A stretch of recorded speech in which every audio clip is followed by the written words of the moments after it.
সীতাকুণ্ড বাংলাদেশের বুকে এক অনন্য সৌন্দর্যের লীলাভূমি। সবুজ পাহাড়ের বুক চিরে ছুটে চলা ঝর্ণার ধারা আর দিগন্ত জোড়া সমুদ্রের গর্জন, এ যেন প্রকৃতির সাজানো মঞ্চ। এখানে প্রতিটি পদক্ষেপে লুকিয়ে আছে প্রকৃতির অন্যরকম এক জাদু, যা আপনাকে মুগ্ধ করবেই।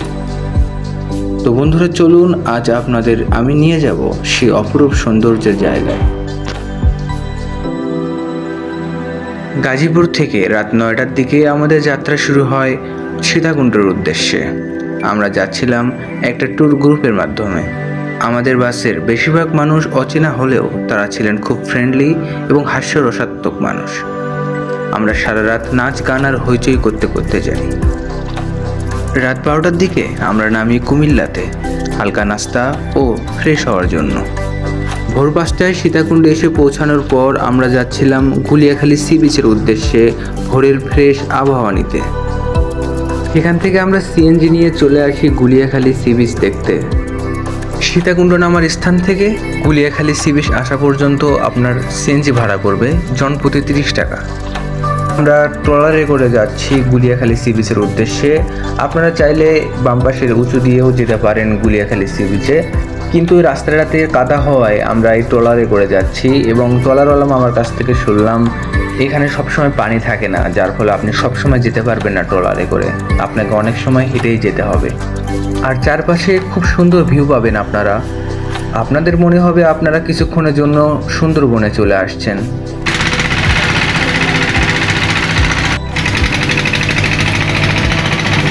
তো এসে গেছে আমাদের গুলিয়াখালী সি বিচ। তো আমরা ট্রলার থেকে নেমে পড়ি। ট্রলারের ভাড়া ছিল জনপ্রতি 50 টাকা করে।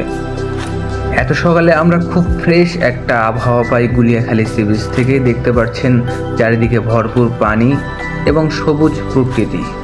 বন্ধুরা, বর্ষাকালে কিংবা বৃষ্টি হলে এই গুলিয়াখালীর উঁচু নিচু এই গর্তগুলোতে প্রচুর পানি থাকে, যার ফলে ভিউটা খুব সুন্দর হয়। আপনারা এমন টাইমে আসার চেষ্টা করবেন যে টাইমে বৃষ্টি হয় কিংবা বর্ষাকাল চলে। তারপর আরেকটু সামনে এগোলে আপনারা দেখতে পারবেন সমুদ্র সৈকত। কিন্তু বন্ধুরা, এই পানিগুলো খুবই কর্দমাক্ত, পানিতে প্রচুর ময়লা। তো জোয়ার আসলে পানিগুলো কিন্তু উপরে উঠে যায়। আমরা প্রথমে যে জায়গাটায় নামলাম ওই জায়গাটা পর্যন্ত উঠে যায় পানিগুলো। তো তখন আরও ভিউ অনেক সুন্দর হয়। অনেকক্ষণ আড্ডা দিলাম আমরা গুলিয়াখালী সি বিচে, খুব ভালো একটা সময় কাটলো। এবার আমাদের যাওয়ার পালা। তো যেমনটা আপনাদের বলেছিলাম, আপনারা সবসময় পানি পাবেন না ওই খালে। তো যাওয়ার সময় আমাদেরকে হেঁটে যেতে হবে। এই দেখতে পাচ্ছেন কতটা কর্দমাক্ত রাস্তা। তো আপনাকে কিন্তু গুলিয়াখালী সি বিচে আসতে হলে সেই মনোভাবটা নিয়ে আসতে হবে যে আমাকে হাঁটতে হবে, হাঁটার মন মানসিকতা থাকতে হবে।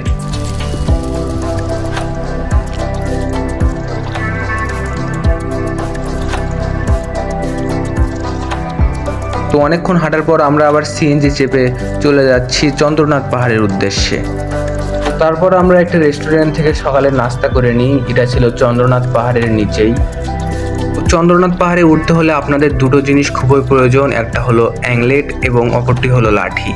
এই দুটো জিনিস ছাড়া আপনার পাহাড়ের উঁচু নিচু কর্দমাক্ত রাস্তা দিয়ে উঠতে পারবেন না। তো আমরা জুতো খুলে অ্যাংলেট পরে নিই এবং অ্যাংলেট পরে আমরা এবার উঠবো চন্দ্রনাথ পাহাড়ে। বন্ধুরা, আপনারা সকলে জানেন চন্দ্রনাথ পাহাড়ের উচ্চতা হলো প্রায় 1152 ফুট। এই 1152 ফুট উঠতে হলে আপনাকে অনেক পরিশ্রম করতে হবে। তারপর আপনারা কাঙ্ক্ষিত সে পাহাড়ের চূড়া দেখতে পারবেন। শুরুর থেকে আপনাকে অনেক উঁচু ও খাড়া রাস্তা দিয়ে যেতে হবে। তো শুরুর দিকে অতটা কঠিন রাস্তা আপনারা পাবেন না। যত উপরে উঠবেন তত কঠিন রাস্তা আপনারা পাবেন। যত উপরে উঠবেন তত সুন্দর ভিউ পাবেন চন্দ্রনাথ পাহাড়ের। তো দেখতে পাচ্ছেন এখান থেকে কত সুন্দর চন্দ্রনাথ পাহাড়ের ভিউ পাওয়া যাচ্ছে। তো আপনার যতই কষ্ট হোক, একবার ভিউ দেখা শুরু হলে আপনার মনের ভিতর আরও তীব্র আকাঙ্ক্ষা জাগবে পাহাড় জয় করার। আগের দিন বৃষ্টি হওয়ার ফলে পাহাড়ের রাস্তাগুলো ছিল খুবই কর্দমাক্ত এবং যার ফলে খুবই ভয়ঙ্কর রূপ ধারণ করে এই রাস্তাগুলো। একটু উঁচুতে ওঠার পর আমরা দেখতে পাই অসাধারণ পাহাড়ের ভিউ। এখান থেকে আপনারা চাইলে ফটো তুলতে পারবেন, চাইলে কিছুক্ষণ জিরিয়ে নিতে পারবেন এবং পাহাড়ের অপরূপ সৌন্দর্য দেখতে পারবেন। তো সেখানে কিছুক্ষণ সময় কাটানোর পর আমরা আবারও ওঠা শুরু করি উপরের দিকে। তো প্রত্যেকটা ধাপে ধাপে আপনারা পাহাড়ের অপরূপ সৌন্দর্যের ভিউ পাবেন। বন্ধুরা জাস্ট এখান থেকে ভিউটা দেখুন পাহাড়ের, এবং রাস্তাটা দেখুন কতটা ভয়ঙ্কর এবং বিপজ্জনক।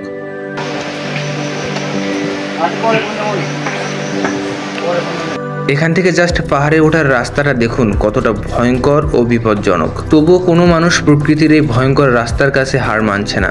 তারা চাচ্ছে আমরা প্রকৃতিকে কাছ থেকে দেখব।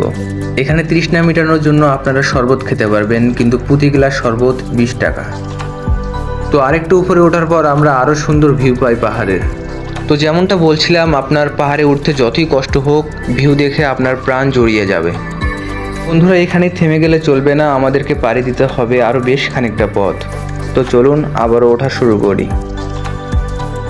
তো অবশেষে আমরা একটা মন্দিরে আসতে সক্ষম হয়েছি। তো চন্দ্রনাথ পাহাড়ের চূড়া এবং চন্দ্রনাথ মন্দির এর পাশেই আরও একটু উঁচুতে। তো চন্দ্রনাথ পাহাড়ের চূড়া ও চন্দ্রনাথ পাহাড়ের মন্দির দেখতে হলে আমাদেরকে আরও কিছুক্ষণ হাঁটতে হবে, আরও অনেক ভয়ঙ্কর পথ দিয়ে। এই রাস্তাগুলো পূর্বের অনেক রাস্তার চেয়ে অনেক ভয়ঙ্কর ছিল। বন্ধুরা অনেক কষ্টের পর অবশেষে চলে আসছি চন্দ্রনাথ পাহাড়ের চূড়ায়। বন্ধুরা এখান থেকে জাস্ট ভিউটা দেখুন। আমাদের এতক্ষণের জার্নি, এতক্ষণের কষ্ট সব কিছু লাঘব হয়ে গেছে এই ভিউয়ের কাছে। এখান থেকে আপনারা দিগন্ত জোড়া পাহাড়ের ভিউয়ের সঙ্গে খুব কাছ থেকে মেঘের ভিউ দেখতে পারবেন। সেখানে আমি 20 মিনিট দাঁড়িয়ে পাহাড়ের অপরূপ ভিউ নিতে থাকলাম, যা আমার মনকে পুরো ফ্রেশ করে দিয়েছে।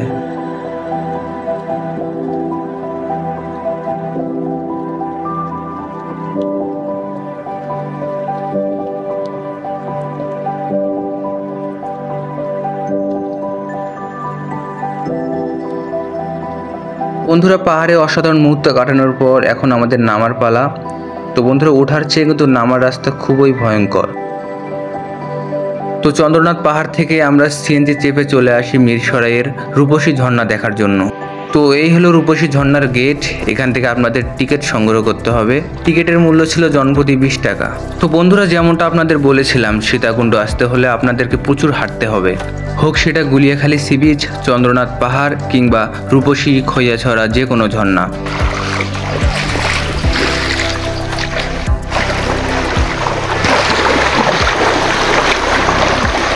তো বন্ধুরা দীর্ঘ 30 মিনিট হাঁটার পর আমরা চলে আসি রূপসী ঝর্ণার খুব কাছে।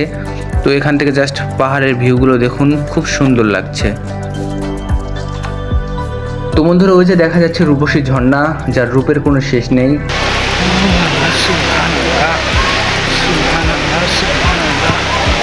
বন্ধুরা ঝর্ণাতে কম বেশি অনেক পানি থাকে, কিন্তু বৃষ্টি পড়লে আরও অনেক বেশি থাকে। তো আগের দিন যেহেতু আমাদের এখানে বৃষ্টি হয়েছিল, তো অনেক সুন্দর একটা ভিউ এবং অনেক বেশি পানি পেয়েছিলাম।